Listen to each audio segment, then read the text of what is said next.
Hi, this is Davidian with Raquel and Davidian.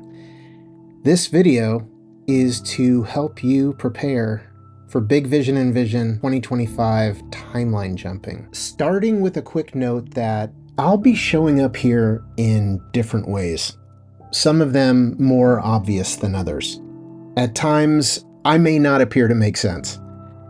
I may be speaking to another part of you, suggesting things to consider that may be counterintuitive. I encourage you to roll with it. You may be surprised and delighted by what gets pulled out of you.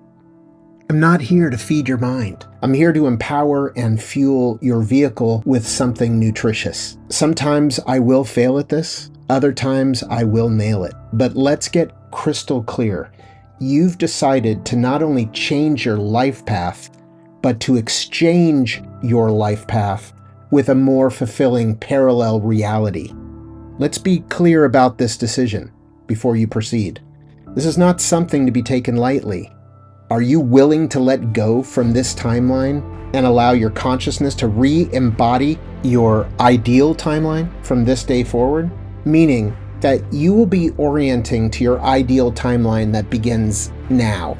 We're not erasing your memories and having you reincarnate starting from infancy. We're reorienting to the timeline we aspire to, our most fulfilling, highest good actualization and manifestation, as opposed to the trajectory you are currently on, individually and collectively.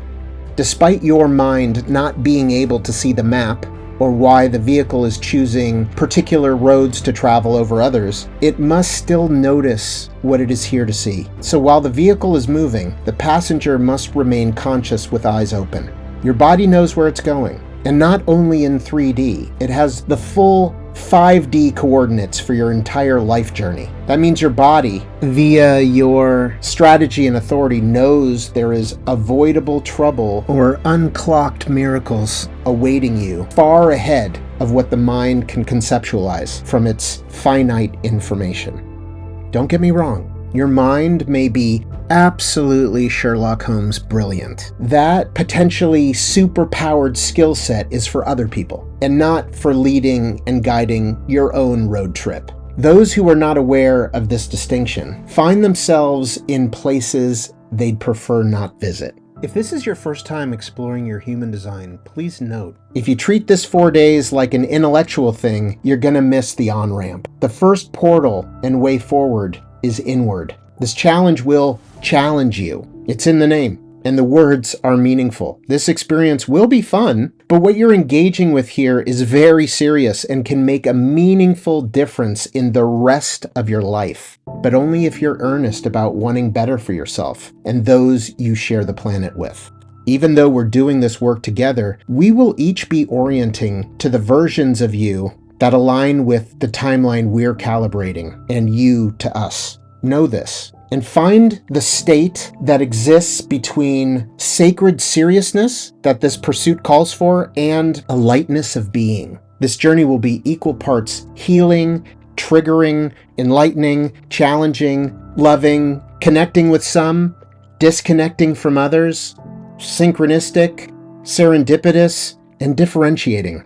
Peeling away and excavating out of distortions in your field. It will bring you comfort as you become aware of why you had the experiences you had, and discomfort with what living not self embroiled you in. You will never get to phone this knowledge in. As the light of your body shines forth and you let that light out and stop hiding it, the shadow of your mind will grow as well in this practice, and it will claim all of it as the knower of it, desperate to turn it into an intellectual thing, an ego thing even.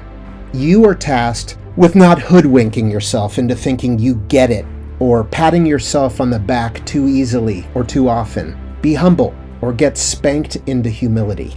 It will often be inconvenient to say yes when your body says yes and your mind says no, or vice versa. It will often not make sense to your mind why your inner authority counsels you in ways that defy logic or reason, or seemingly act against your own best interests, or at least your mind's best interests. In the same way that you purchase a plane ticket to Wichita from Los Angeles and are not overly concerned which route the pilot takes to get you there, harness that metaphor and keep it in mind. It doesn't matter to you if the pilot cuts across Colorado or New Mexico to get you there, as long as you reach that destination in a timely manner, and that is a good metaphor for where to place your mind's perspective. As long as you get to your signature theme, which may be deep satisfaction, or success and meaningful appreciation, inner peace or awe at the beauty and majesty of life. It doesn't matter which path your mind thinks will get you there, only that the path chosen gets you there. So I'm asking you to trust yourself,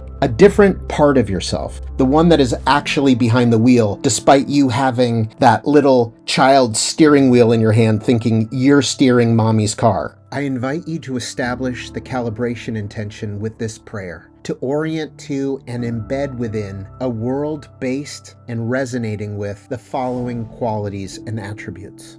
This prayer begins with the color word combo I created in my other process, and I'll put that link to that one below this video so you can do that and then revisit this.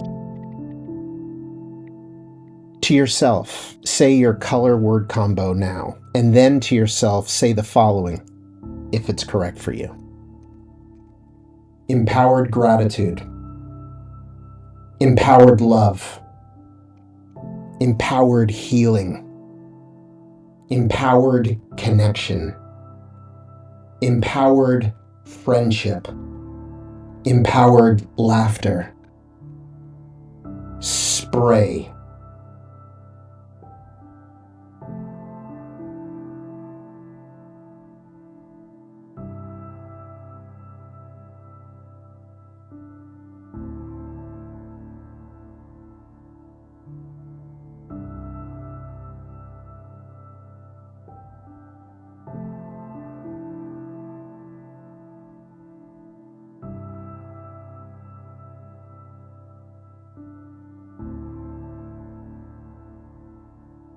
Empowered synchronicity, empowered serendipity, empowered individuality, empowered equality, empowered compassion, empowered respect, empowered healthy light, empowered healthy shadow, empowered awareness, empowered knowing, empowered leadership, empowered highest good timeline. And so it is.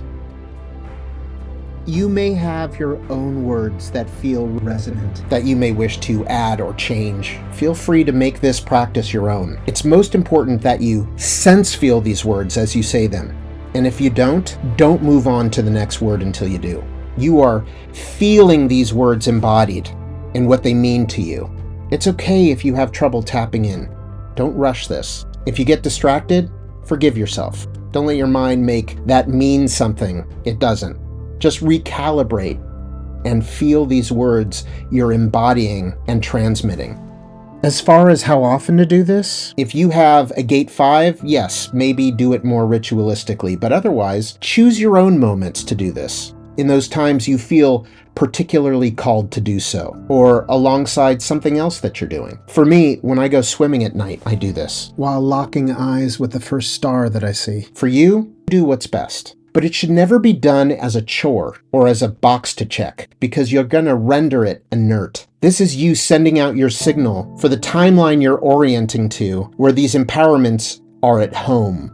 Sense feel this place for you. We are essentially meeting each other in this shared space, which is serving as a multiversal airport, taking us to our own best version, some of us together, if we are of the same level of consciousness, and others to destinations that will connect to higher or lower versions of ourselves. And lower does not inherently mean bad, just not at the level of embodied knowing matching your current level. What constitutes our level is that which we can gracefully maintain and find balance in. Of course, we each go higher, and when triggered, go lower. But our level is our default setting, our current stabilized vista. May you each reach your next highest good destination with grace and ease. And may you meet any perceived turbulence with curiosity and confidence that you're being led via your aura strategy and inner authority to a more fulfilling and self-loving place. Good journey.